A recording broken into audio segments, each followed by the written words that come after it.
Castellano here. Oh,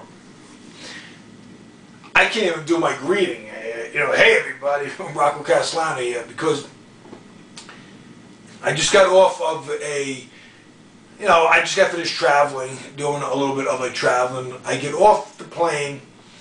I'm flying American Airlines. Now, I'm going to tell you something. Whatever you do me a favor and try very hard not to fly American Airlines, because that company should go bankrupt today. It is the shittiest airline in the world. And I've been on so many different planes, but I'll tell you my story. It's either Murphy's Law or if it's God's great sense of humor, because He knows how uncomfortable the airlines make you feel anyway. But every time that a plane is packed, every single time a plane is packed, I get the misfortune of sitting next to the fattest person on the plane. Now, it's not like they're 20 pounds, 30 pounds overweight. No, it's not like that. It's like 100, 150, 200 pounds overweight, and their fat is literally falling over. It's like molten lava falling off of the armrest. It's gross, it's disgusting, and it's falling over the armrest. Let me tell you something. If your fat is falling over the armrest, that's a problem, one, and the airlines should make you pay for that extra seat. Why should somebody with the width of my shoulders have to be fighting with somebody else's fat? That's like crazy. Why should I be fighting somebody else's fat when I pay the same price or whatever that they pay? I shouldn't have to wrestle with somebody else's fat. I shouldn't. That's just something that the airlines have to do. They have compartments that measure your bags, and if it doesn't fit in that, you have to pay extra to check your bag.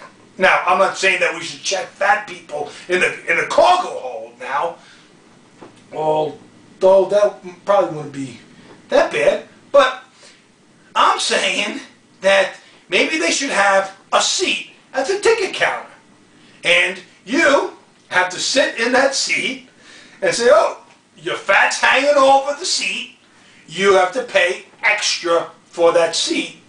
And the airlines should be responsible enough not to put somebody that weighs 235 pounds next to somebody that has fat hanging over their chair. That shouldn't be something that is even debatable. You know, if somebody's fat, then they should have some monitor. Hey, there's a Filipino man on the flight. Let's sit him next to her. Or there's a 10-year-old boy that can sit next to that fat person, and they'll still feel comfortable. If you could have seen me, I was twisted like this, trying to get away from the fat. I was trying to sleep like this. I felt like I was a pretzel, and I had to travel. I was on this flight for 3.5 hours. I asked the stewardess,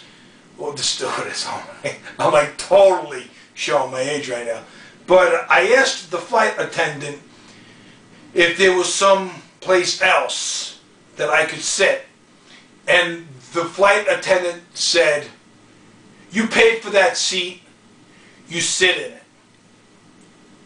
I was like, what? Did she really just say that? Yes. An American Airlines flight attendant told me that I needed to be all twisted up, and I had to basically hang over into the aisle and let that beverage cart smack me in the head because this person was too fat for me to sit next to.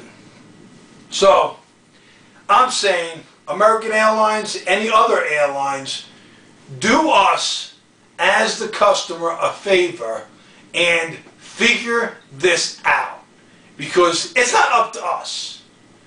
Sooner or later, you will go bankrupt because your customer service sucks so bad.